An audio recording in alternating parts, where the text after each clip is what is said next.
주시는 말씀 창세기 17장 22절로 27절까지 말씀입니다. 하나님이 아브람과 말씀을 마치시고 그를 떠나 올라가셨더라.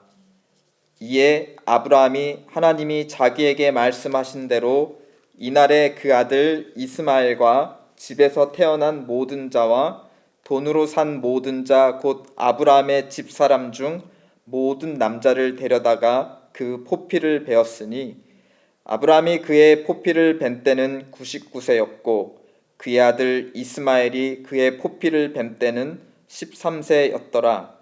그날에 아브람과 그의 아들 이스마엘이 할례를 받았고 그 집의 모든 남자 곧 집에서 태어난 자와 돈으로 이방 사람에게서 사온 자가 다 그와 함께 할례를 받았더라.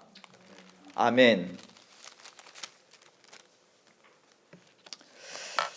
오늘 본문은 이렇게 시작합니다. 22절 하나님이 아브라함과 말씀을 마치시고 그를 떠나 올라가셨더라. 떠나 올라가셨더라. 하나님과 아브라함의 위계 차이를 우리에게 보여줍니다. 하나님은 하늘의 존재시고 아브라함은 땅에 있는 존재인 것을 분명하게 밝혀주고 있죠. 그런데 하나님께서 올라가셨다라는 것, 말씀을 마치고 올라가셨다는 것은 그 전에 아브라함에게 내려오셨다. 말씀하러 내려오셨다.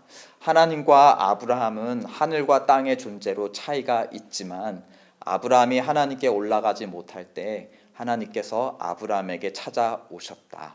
그리고 말씀하셨다. 이 자체가 바로 벌써 하나님의 헌신과 의지를 우리에게 보여주는 것입니다. 그 하나님의 의지와 헌신이 19절에 영원한 언약으로 상징화되어 있는데요. 하나님께서 내려오셔서 어떤 말씀을 하셨는가? 너의 아내 사라가 내게 아들을 낳으리니 그 이름을 이삭이라 하라. 내가 그와 내 언약을 세우리니 그의 후손에게 영원한 언약이 되리라 하였습니다. 하나님은 언약의 상대로 아브라함과 아브라함의 자손 이삭 그리고 그의 자손들을 세우셨습니다. 그러니까 이삭은 다름 아닌 아내 사레, 지금 벌써 90세가 되었던 낳을 수 없는 아내 사레를 통해 죽은 자 같은 자를 통해 새 생명을 주시겠고 그 생명을 통해서 언약을 이어가시겠다라고 약속하십니다. 그러니까 아브라함과 12장에서부터 맺었던 언약은 거기에서 그치는 것이 아니라 대를 이어서 계속 이어질 언약이었습니다. 그런데 그 언약의 목적은 아브라함과 그의 가족 그리고 거기서 그치지 않고 그로 말미암아 온 민족이 하나님께 복을 받는 바로 그 온 민족의 복이었던 것입니다. 그런 점에서 이삭은 아브라함과 멀리 있는 온 민족 사이를 이어주는 게 언약인데 그 언약의 첫 이음줄, 첫 디딤돌이 되는 것이 이삭의 출생이었던 것입니다. 지금 아브라함과 맺은 언약과 영원토록 이어질 그 영원의 언약 사이를 이어주는 첫 이음줄, 첫 디딤돌 그 위치에 하나님은 이삭을 약속하고 계신 것입니다. 그 영원한 언약을 기억할 증표로 영원한 것을 기억할 임시적인 눈에 보이는 증표로 하나님은 할례를 명하셨죠. 바로 이삭에게 생명을 줄 그 씨앗을 거룩하게 구별하라는 그런 의미로 주셨습니다. 그런데 이삭에 대한 그 19절의 약속을 처음 귀로 들었을 때 아브라함의 반응은 17절의 웃음이었습니다. 마음속에 그 말씀과 약속에 대한 반신반의가 있었다는 것을 웃음을 통해 겉으로 드러냈다라는 것이죠. 그런데 오늘 우리가 읽은 이 22절부터 27절까지의 본문에 보면 아브라함은 어떤 반응, 어떤 외적인 표현을 우리에게 나타내 보여주고 있습니까? 본문을 지배하는 표현은 바로 베었다라는 표현입니다. 포피를 베었다. 23절, 24절, 25절 계속해서 베었다라는 표현이 반복되고 있습니다. 베면 아프죠.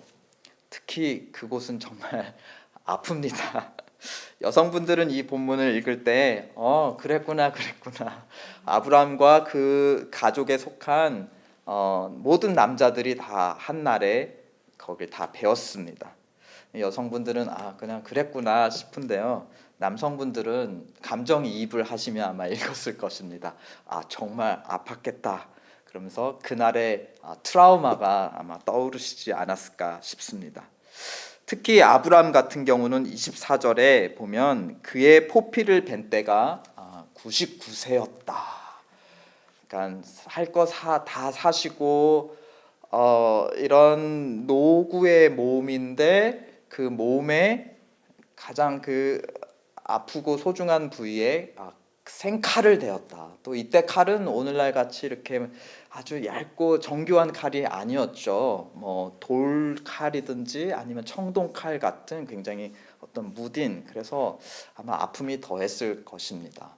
젊은 사람도 수술 받고 나면 이제 회복 쉽지 않은데 이 99세 나이에 이 할례를 받았다라는 것은 굉장한 그 아픔을 그에게 주었을 것입니다. 전에 하나님의 약속에 그의 반응은 웃음이었는데 이 할례에 담긴 그의 반응은 어쩌면 아픔과 울음이죠. 하나님은 그의 웃음을 보시고 할례라는 굉장히 그 아픔을 주는 묘한 언약의 증표로 그의 웃음을 어쩌면 울음으로 바꾸신 게 아닐까 싶습니다. 웃음이 의심하는 마음을 표현하는 것이었다면 그러면 여기에 할례를 받은 울음과 아픔은 역설적으로 반대로 그의 마음이 어땠다는 것을 우리에게 드러내는 것일까요? 웃음이 의심하는 마음을 드러냈다면 여기에 아픔과 울음은 그의 믿고 의지하는 마음을 따르는 마음을 우리에게 드러내 주는 것입니다. 이 웃음과 아픔 사이 하나님은 보다 구체적인 약속을 주심으로 그의 의심하는 마음을 믿고 헌신해서 그 99세 나이에도 불구하고 자기 몸에 칼을 대는 그런 헌신으로 이끌어 주셨습니다. 어떤 구체적인 약속을 주셨죠? 사라를 통해 아들을 낳을 거라는 것에 웃음으로 반응한 아브라함에게 하나님은 더 구체적으로 그의 이름을 이삭이라 하라. 그리고 내년 이맘때쯤 아들이 태어날 거다. 이름과 시기라는 구체적인 약속으로 그의 믿음을 온전케 도와주셨습니다. 앞서 23절에서 25절 그 온전해진 믿음의 표현이 바로 23절 25절에서까지 배웠다라는 반복적인 표현, 배고 또 그것을 26절 27절에서는 보다 구체적으로 할례를 받았다. 그냥 배웠다가 아니라 하나님께서 하라고 하신 할례를 행하라 하신 그대로 행했다라는 표현에서 강조되고 있는 것입니다. 그러니까 오늘 본문은 아브라함의 웃었던 그런 믿지 못하는 마음이 어떻게 배고 할례를 받았다라는 그 반복적인 표현들을 통해 그의 마음이 어떻게 이 약속을 믿는 온전한 믿음으로 바뀌었는지를 거듭 강조하고 있다는 것이죠. 그러한 온전한 믿음을 드러내는 표현들로 오늘 본문은 또 굉장히 가득한데요. 23절을 보시면 아브라함이 하나님에게 자기에게 말씀하신 대로 하면서 말씀대로 그대로 따랐다라는 것을 여기서 강조하고 있습니다. 바로 전적인 순종했다는 것을 강조하는데 그것을 더 우리에게 구체적으로 확증해주는 표현들이 또 계속 등장합니다. 23절에 계속 내려가다 보면 그 아들 이스마엘과 집에서 태어난 모든 자라는 표현, 예외 없이 모든 자 남자에게 할례를 행했다. 또 27절에 모든이란 표현이 또 다시 등장하죠. 그 집의 모든 남자, 곧 집에서 태어난 자와 돈으로 이방 사람에게 사온 자 다라는 표현도 있죠. 그와 함께 할례를 받았다. 그 모든에는 24절에 99세에 이르는 아브라함 최연장자로부터 그 다음 절 25절에 13세 되는 어떠면 최연소자까지, 그쵸? 아브라함과 가장 연장자인 99세의 아브라함 주인과 그의 아들 된 이삭 13살, 가장 권위가 있는 주인 가장 연장자부터 가장 연소자까지, 또 23절과 27절에 계속 반복되는 표현, 집에서 난 모든 자뿐만이 아니라 돈 주고 산 이방인 중에 돈 주고 산 종들까지, 그렇죠. 그러니까 99세에서 13살까지 집에서 난 어떻게 보면은 신분적으로 높은 사람부터 돈 주고 산 신분적으로 낮은 자까지, 이거 무엇을 표현하는 거야? 극과 극을 통해서 뭘 표현하는 거죠? 모든 자가 예외 없이 받았다라는 것을 강조하는 것입니다. 그러니까 아브라함이 하나님 말씀대로 전적으로 순종했다는 것을 보여주죠. 그 전적인 순종에 더해서 즉각적으로 순종했다는 것도 우리에게 보여주고 있습니다. 23절에 이날에, 그러니까 하나님께서 말씀을 마치시고 올라가신 이날에 바로 행했다.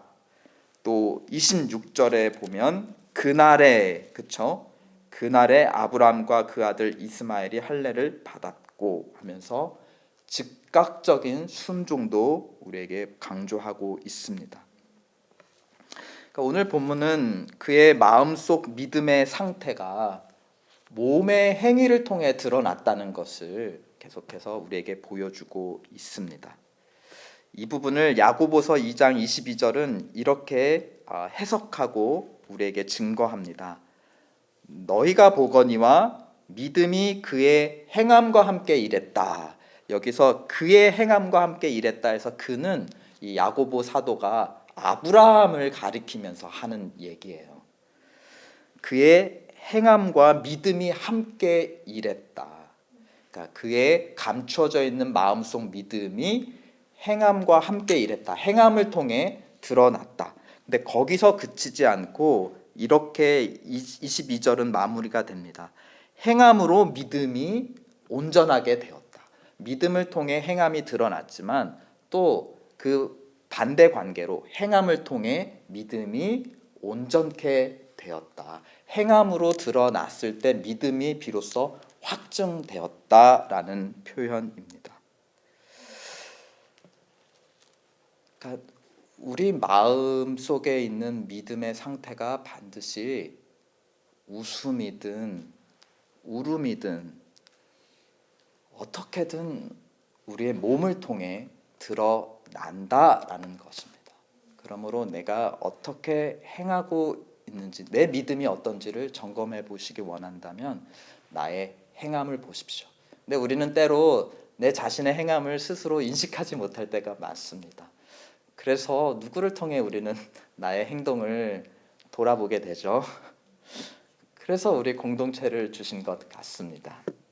잔소리하는 사람들을 통해서 내 행위를 보게 되고 그 행위를 통해 내 마음의 믿음의 상태를 점검해 볼 수 있는 것입니다.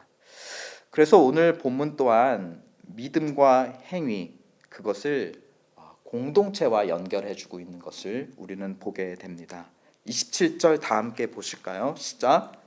그 집의 모든 남자 곧 집에서 태어난 자와 돈으로 이방 사람에게서 사온 자가 다 그와 함께 할례를 받았더라. 우리가 주목할 부분은 마지막 표현입니다. 다 그와 함께 할례를 받았더라. 사실 좀 상상을 좀 해보면 이 아브람 집의 남자 종들은 사실 그날 날벼락이었을 것 같아요. 갑자기 주인이 칼을 들고 와가지고 자기한테 이렇게 큰 아픔을 주니까요. 이들에겐 날벼락이었죠. 이들 모든 할례를 받은 남자 종들이 다 아브라함 같은 온전한 믿음이 있었을까요? 사실 하나님의 언약과 약속은 아브라함 한 사람을 통해 주어졌어요. 그런데 그 언약을 받은 증표는 아브라함뿐만이 아니라 그에게 속한 모든 남자들이 받았습니다. 그러니까 아브라함이 대표 역할을 하는 것이고, 오늘 표현처럼 그 주인된 아브라함께 그에 속한 모든 자가 함께 증표를 받았다. 그러니까 하나님은 아브라함에게 언약을 주셨지만 그에게서만 그 언약의 축복이 그친 것이 아니라 그에게 속한 자손, 지금 이 시대 때는 옆으로 그에게 속해 있는 그 집안의 남자들이지만 이것이 그 시대를 넘어서 그의 약속의 후손들에게까지도 계속 이어지고 있는 것이죠. 그러니까 동시대적으로는 그 같은 공동체 무리에 있는 자였지만 그 공동체가 그 시대에만 그치는 것이 아니라 이삭과 그 후손을 통해서 아브라함에 속한 자들이 계속 세대를 통해 늘어나는 것입니다. 그래서 그들이 함께 계속 할례를 받았던 것이죠. 그런데 이 할례를 받은 자, 그에게 속한 자는 집에서 난 혈통 자손만이 아니라 그에게 돈 주고 사온 계약 관계의 이방인들까지도 포함이 되었다라는 것입니다. 할례 받은 모두가 온전한 믿음의 소유자는 아니었지만 아브라함의 온전한 믿음과 함께 믿음으로 말미암아 그의 축복에 함께 동참할 수 있게 되었다라는 것입니다. 아브라함의 온전한 믿음은 온전한 순종으로 드러나죠. 그러나 그 온전한 순종은 그에게서만 그치지 않고 하나님의 백성 공동체를 통해 열매를 맺는다. 마치 나무와 같습니다. 보이지 않는 뿌리가 줄기로 나타나고 줄기로 여러 가지들이 퍼져 나가며 열매를 맺게 되는 것이죠. 하나님은 영원한 언약을 기억할 새로운 임시적 증표를 우리에게 주셨습니다. 이제 할례가 아닌 세례라는 새로운 증표를 주셨습니다. 할례는 아브라함과 함께 받았다면 세례는 그리스도와 함께 받는 것입니다. 그리스도는 육신으로는 아브라함의 아들이요 영으로는 하나님의 아들이라 하였습니다. 이렇게 증거한 로마서 6장 4절에 세례의 의미를 그리스도와 함께 죽고 그리스도와 함께 산다라고 표현하고 있습니다. 그러므로 우리가 그의 죽으심과 합하여 세례를 받음으로 그와 함께 장사되었나니 이는 아버지의 영광으로 말미암아 그리스도를 죽은 자 가운데서 살리심과 같이 우리도 또한 새 생명 가운데 행하게 하려 하심이라. 그러니까 하나님 앞에서 온전한 믿음, 온전한 순종은 누구의 것입니까?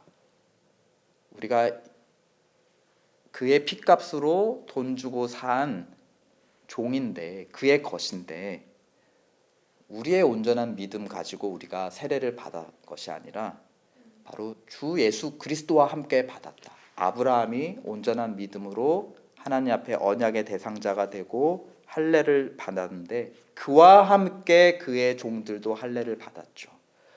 우리는 그리스도와 함께 새로운 할례를 받았다. 이 믿음, 온전한 순종, 즉각적이고 전적인 순종, 누구의 순종입니까? 예수 그리스도의 순종입니다. 누구의 온전한 믿음입니까? 예수 그리스도의 믿음입니다. 우리의 믿음이 온전하지 못할 때조차도 우리는 누구의 온전한 믿음과 순종 아래 영원한 생명의 축복에 참여하고 있는 것입니까? 바로 그리스도 예수이십니다. 우리는 그리스도와 함께 십자가에서 할례 받은 자들, 로마서 14장 8절, 사나 죽으나 그리스도의 것입니다. 그런데 그리스도는 아브라함과 다르게 다시 죽지 않고 살아 계십니다. 그러므로 우리 또한 요한복음 11장 말씀처럼 죽어도 살겠고 영원히 죽지 아니할 것입니다. 지금 우리 주 예수 그리스도는 하나님 우편에 계신 자요. 로마서 8장 34절 우편에 계신 자요. 죽지 않고 살아 계시며 하나님 우편에 계신 자인데 그 주님께서 현재 무엇을 하고 계시는가? 우리를 위하여 간구하고 계시다라고 하고 있습니다. 온전한 믿음으로 온전하게 순종하고 계시는 하나님의 아들 예수 그리스도, 그가 지금 온전히 행하고 있는 그 순종의 대표적인 모습이 바로 무엇입니까? 우리를 위해 온전히 간구하시는, 중보하시는 기도의 모습입니다. 그러니까 이 구절은 우리에게 온전한 믿음을 가진 자, 그리스도에게 속한 자, 그래서 우리의 온전한 믿음으로 순종하고 순종을 통해 하나님의 언약 공동체를 세워나가야 될 우리가 행할 가장 대표적인 믿음의 행위가 무엇이라고 보여주고 있는 것입니까? 바로 기도이다라는 것입니다. 그러므로 우리 또한 예수 그리스도의 이름으로 기도합시다. 그의 온전한 믿음을 힘입어 오늘 아침 하나님께 기도합시다. 골로새서 3장 17절 말씀, 그러나 기도뿐만이 아니라 기도는 가장 대표적인 것이고 무엇을 하든지 말에나 일에나 다 주 예수 그리스도의 이름으로 하고 그를 힘입어 하나님 아버지께 감사하라 하였습니다. 오늘 이 아침 기도로부터 무엇을 하든지 말에나 일에나 주 예수 그리스도의 온전한 믿음을 힘입어 온전하게 순종하시며 하나님께 감사하는 것조차 그를 힘입어 하나님께 감사하시기를 우리 주 예수 그리스도의 이름으로 축원드립니다.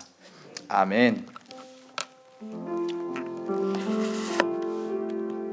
우리의 믿음이 온전하지 못할 때조차도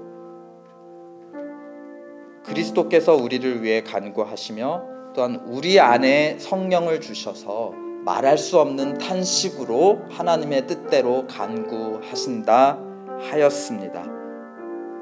바로 하나님을 믿는 대표적인 행위가 기도라는 것입니다.